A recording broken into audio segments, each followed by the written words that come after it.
നമസ്തേ.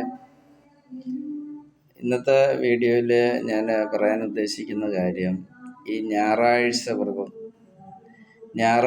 വ്രതം അതിൻ്റെ തലേന്നാൾ വ്രതശുദ്ധിയോടുകൂടി ഞായറാഴ്ച രാവിലെ ഉദയത്തിന് തൊട്ട് മുമ്പ് ആദിത്യ ഭഗവാനെ നമസ്കരിക്കുക.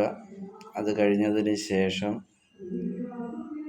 രക്തപുഷ്പം അല്ലെങ്കിൽ രക്തചന്ദനം, രക്തപുഷ്പം എന്ന് ഉദ്ദേശിക്കുന്നത് തെറ്റിപ്പൂവ്, ആ തെറ്റിയുടെ അകത്തിരിക്കുന്ന നാളം അത് എടുത്തു മാറ്റിയതിന് ശേഷം വളരെയധികം വിഭിന്നപരമായി എന്ന് വെച്ച് കഴിഞ്ഞാൽ ശത്രുദോഷപരമായിട്ട് അകന്നു നിൽക്കുന്ന, ശത്രുഭാവത്തിൽ നിൽക്കുന്ന ആ വ്യക്തികളെ നമ്മളിലേക്ക് വീണ്ടും സ്നേഹപരമായിട്ട് വരുന്നതിന് വേണ്ടി തേനിനകത്ത് രക്തചന്ദനപ്പൊടി ചാലിച്ച് ഈ തെറ്റി 3 അതിൽ മുക്കി ഒരു നിലവിളക്ക് കത്തിച്ച് 5 തിരിയിട്ട് പഞ്ചമുഖി ദേവിമാരെ സങ്കല്പിച്ച് ഈ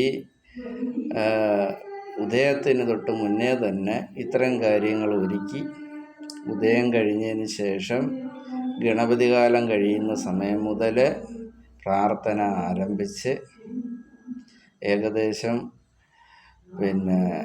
1 മണിക്കൂറോളം ആ അർച്ചന 108 പ്രാവശ്യം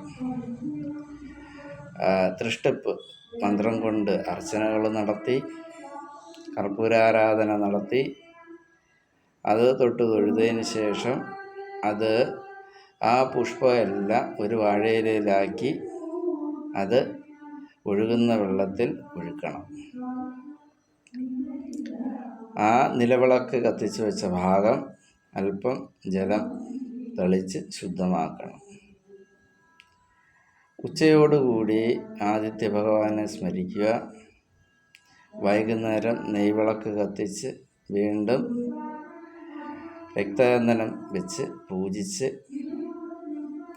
മറ്റ് ലളിത സഹസ്രനാമ അർച്ചന ഇങ്ങനെയുള്ള കാര്യങ്ങൾ ചൊല്ലി യഥാശക്തി അനുസരിച്ചുള്ള മന്ത്രങ്ങളും ചൊല്ലി 1 മണിക്കൂറെങ്കിലും ആ നിലവിളക്കിൻ്റെ മുമ്പിൽ കൈകൂപ്പിയിരുന്ന് ധ്യാനത്തോടു കൂടിയായിരിക്കണം പൂജ അവസാനിപ്പിക്കേണ്ടത്.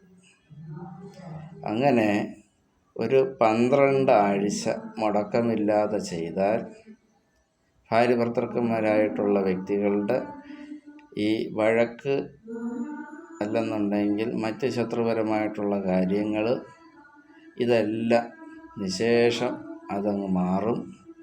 അവരവർ വിശ്വാസപ്രകാരം ചെയ്യുന്ന ഈ പൂജയിൽ അവരവർ കൃത്യമായിട്ട് മനസ്സിരുത്തി പ്രാർത്ഥിച്ചാൽ തീർച്ചയായിട്ടും ആദിത്യ ഭഗവാന്റെ അനുഗ്രഹ കൃപാകടാക്ഷം കൊണ്ട് നിങ്ങൾ ഈ ചെയ്യുന്ന പൂജയുടെ ഫലം നിങ്ങൾക്ക് തീർച്ചയായിട്ടും ഉണ്ടായിരിക്കുന്നതാണ്. അതിൽ ഒരു മാറ്റവും ഇല്ല.